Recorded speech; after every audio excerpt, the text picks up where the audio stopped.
Hey everybody, it's Dad the Red, and welcome back to Highway Blossoms. Right, last we left off, I was busy having watching as these two characters' world was chatted around them.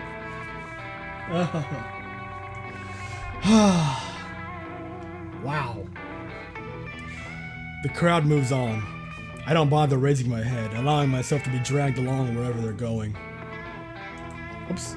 My hand is tucked deep within my pocket, playing around with the cassette and its string of tattered ribbon. The hotel is far in the distance now, lit up against the darkening sky. Marina's probably still up there crying. I let go of the tape and force myself to keep walking through the clammy misters attached to the shops and bars. It's not my business. It's what's best for her. But it hurts. Everything hurts. I keep expecting Marina to come skip after me and lean on my shoulder so we can explore the town. Or better yet, chew me out and punch me till I feel like I can justify what I've done. But I know that's not going to happen. She's too sweet for that. She's Marina. And I don't want anything to ever change that. Me especially. I can't be trusted with something that precious and not screw it up. Not again. You're trying to save yourself from feeling guilt, not actually protect her. Again, like I said in the last episode, you're being selfish while fooling yourself into thinking you're being selfless. This is more for you than it is her in the end. But a shrieking laugh shatters my trance. Whipping around, I find a small building squished between a thrift store and a pawn shop. I pull off the side and peek in, wanting nothing more than to forget about everything. It's smaller than the RV, the entire middle dedicated to 4 mismatched bars set up in a square, surrounded by cheesy island decor and streamers hanging from the ceiling. Under it all, a legion of girls. Tall girls, girly girls, redheads, blondes, and brunettes, all crammed inside and chatting each other up in a festival of free-flowing drinks. I get to see myself blush in real time thanks to the window. The rest of the bar probably does too. I must have looked like an idiot. I don't leave though. Sitting at the bar beneath the red and pink party lights, the slim girl with shaggy rainbow-dyed hair. She sways on her stool as she laughs at the bartender, the shape of her ass outlined in her tight jeans. I can't buy her a drink. But then again, this is the place for it.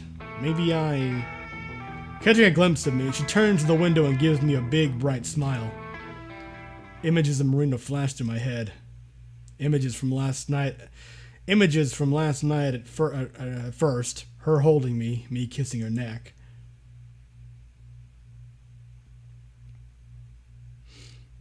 And then the Valley of Fire, finding all the pieces of the treasure, helping on the side of the road. But the images that stick out the most are the quiet times. Me driving on the highway while Marina sways back and forth to my music.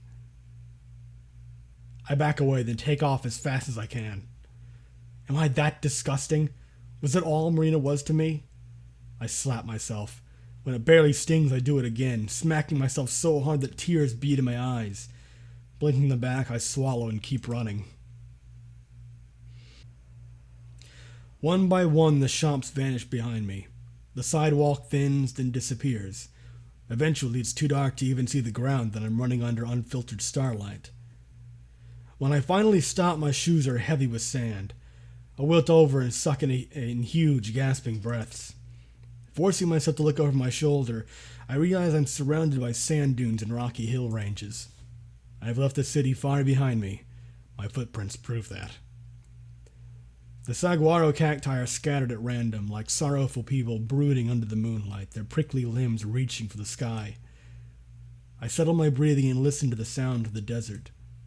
A gust of wind stirring the dry air, the crackly yelp of a coyote, the whimsical horns and hypnotic guitar strums of faint ska music. Wait. Now I really am disgusted. Squinting at the horizon, I catch a glimpse of an unmoving light. It's faint and lone, but it's definitely there. I think I know where this is going. Pressured by some kind of masochism harbored deep within me, I follow the light. The closer I get, the more I know I should turn back, but my fears are proven to be right as I approach the sound. A black motorhome with stripes just as hideous as the music blasting from it. With every screech of a trumpet, my ears bleed a little more. Every time the guitar plays that stupid, unchanging rhythm, I die inside. But the worst part is something I've never even been subjected to before. Singing. If you can call it that. Not from the song, but from a certain familiar brain-piercing wail massing over it. It's awful, like a dying siren trying to reel in one last sailor. God. Covering my ears doesn't help. I can only wince in agony as it reaches a high note, probably killing any wildlife in the general area. Someone needs to stop this. I march to the door, wondering why I'm even going to bother. After everything she's pulled, why should I when I can just go about my life? But then she reaches the chorus. Yeah, that's why. I give the door 3 solid bangs. The singing stops. Ha! I knew you numbskulls couldn't live without me! Did you... Did the other two go running? Did they leave you to your drunken mess of a self? Oh god, I was kind of hoping I'd be able to hear their voices too. Yours is fitting. Mariah swings the door open. She's flushed, dangling a glass bottle from her hand, only to be silenced to a single sniff upon seeing me. You suck at treasure hunting and singing. Go figure. She slams the door in my face. I knock again. It's delayed, but she reopens the door, her head cautiously peeking halfway out. You've taken everything from me. What else could you possibly want? I've come for your soul. Your soul.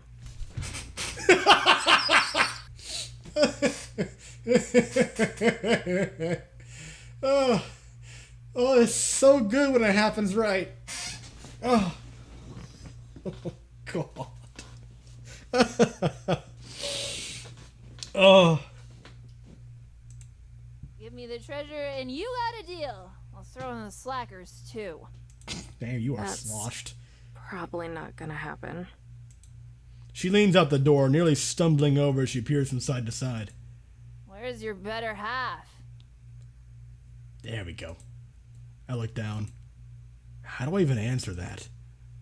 Mariah growls and limps towards her refrigerator. Come in. I always liked how it slowly trails it out to stress its the drawl.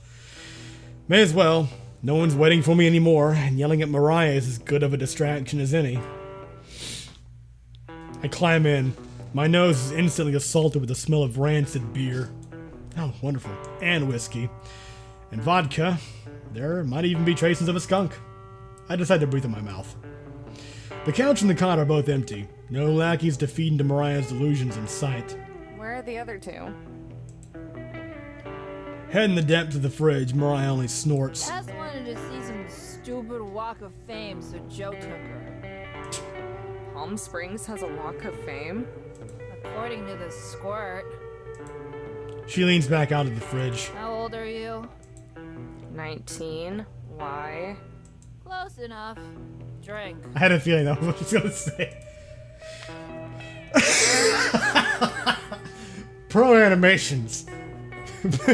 Best in A. With a loose throat that I actually have to dive for, she tosses me a bottle.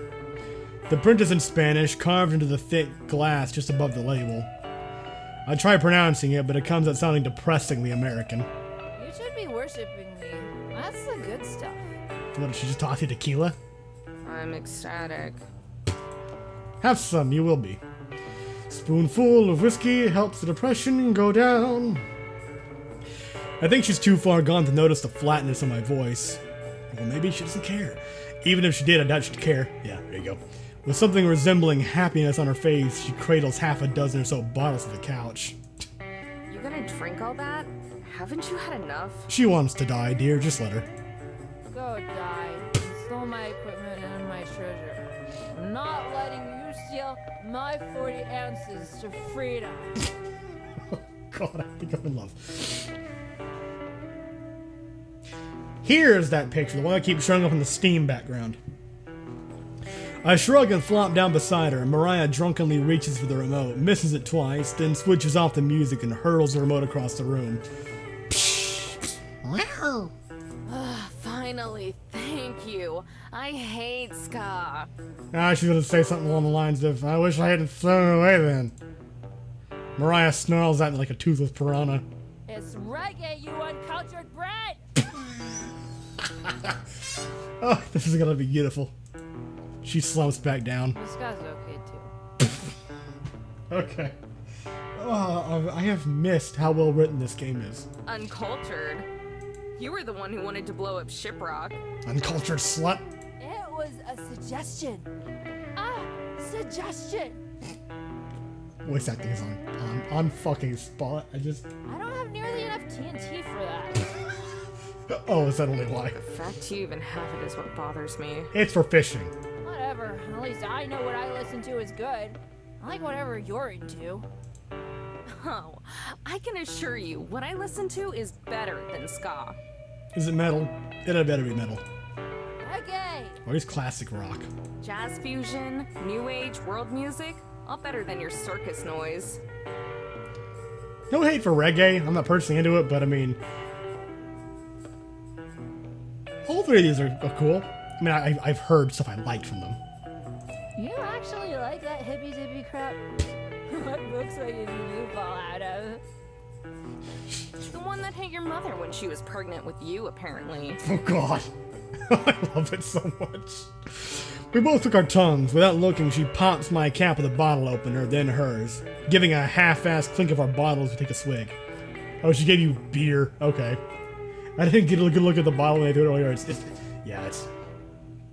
the swampy drink. Oh god. This skunky beer. Ugh. Trails down my throat, setting my chest on fire. Then is it... Beer shouldn't do that. Most beer is basically just water with a tiny bit of alcohol added to it. My experience with alcohol is pretty limited. Gramps didn't keep a lot of booze around, and when he did, it was always mead or wine. That's something I've never been able to really find in any of the liquor stores near where I live. I always wanted to just to try it. I only snuck some out a few times for special dates. Gotta say, you're a lot less bearable without the dits holding you on a leash. Shut up! She barely held the flame to the fuse, but that single word is enough to make something inside of me go off. Don't you talk about her that way! She's a kinder, more caring person than you'll ever be! There you go. Mariah scrunches her nose like my outburst didn't make any sense to her dumb, drunk face. That's not a very high bar. Okay. She's not wrong, but couldn't she have at least tried defending herself? No, she's in a mood, okay? By that I mean she's clearly very depressed at the moment, otherwise I don't think she'd be in the middle of the desert drinking her ass off and singing reggae at the top of her lungs. She's trying to push something down. I mean, usually when you drink, okay, no, that's why when I drink, that's... Some people do it just to relax a little bit. Not everyone has crippling psychological issues. I groan and let my blood simmer down, but not before spitting out one more shot of venom. Here we go. Whatever. It's not like you're any better. You're a mess without the other two keeping you in check. And even with him around, she still is. Hey! Don't get any ideas. I'm the one keeping them in check. They'd be dead by now if it weren't for me. Sure, Mariah. I pinch the bridge of my nose and shake my head with a short laugh. Whether or not I choose to accept that Mariah exists in my reality, she's at least something familiar. Comforting probably isn't the right word for it, but she's someone to talk to. Why are you here anyway? Who even knows? Why are any of us here? Joe mentioned something about a music orgy thing. That might be the best description of a concert I've ever heard. Music orgy? You mean the festival? Yeah, that. Huh. And you went along with it? I guess that makes sense. You guys are a thing, right? Building up from a bunch of snorts, Mariah bursts out laughing. Me and that slacker wouldn't be a thing if the planets collided, wiped out everything, formed a mega planet, and we had to repopulate. Why do I get the feeling this exact scenario has been played out in her journal multiple times? Besides, there's more important things to focus on. Or at least, She looks at the drawer again, then glares at me. there were. You took away the one anchor she had to not sink into the cesspool where she currently resides. I had the temptation to laugh in her face and take another gulp. So nothing, huh? You grew up with someone and don't feel the tiniest thing for them? Eh, She takes another swig, but this time just gives the wall a dry, blank stare. if he's still single in 10 years, maybe I'll marry him out of pity. I bet she'd marry the treasure in a heartbeat, though. Probably do more than just marry it. Ugh. What about you and the Dips? Aren't you two going to the music orgy together? Her eyes narrow. I'll kill you if that's what you're using my treasure for, by the way. I don't answer, looking at my now near empty bottle instead. What? You two have a fight? Something like that. I bet it was because of the gold. No honor among thieves, I'll tell you. No, nothing like that. It's hard to explain. Well, I don't really care, but go ahead and moan if you want. It's not any different than what you usually do. I look at Mariah. She doesn't seem particularly interested in downing more beers than anything. She's a maniac. That has always been, and still is, abundantly clear. She probably would tear apart the entire Southwest if it left unattended. Hell, maybe even the entire nation. She's no Joe. No way she could hold up an actual conversation. No way she could accidentally offer some good advice. No way she feels any sympathy. Still, I feel like I can vent to her, which can be cathartic. It can be very therapeutic to just talk. It's surprising where your mind can go and what it can reveal if you just start thinking aloud. And listening to yourself, basically. Although, there are times that can feed back like an echo chamber. Not trust her, not after all the RV chases and games of blackjack, but vent. She doesn't care, but maybe that's what makes it so appealing. Alright, I'm going to end the episode here, and next time we'll get on to, I assume, when she spills her guts and starts realizing, or maybe gets told off that she's done something stupid. But in any case, hope you enjoyed the episode, and I'll see you then.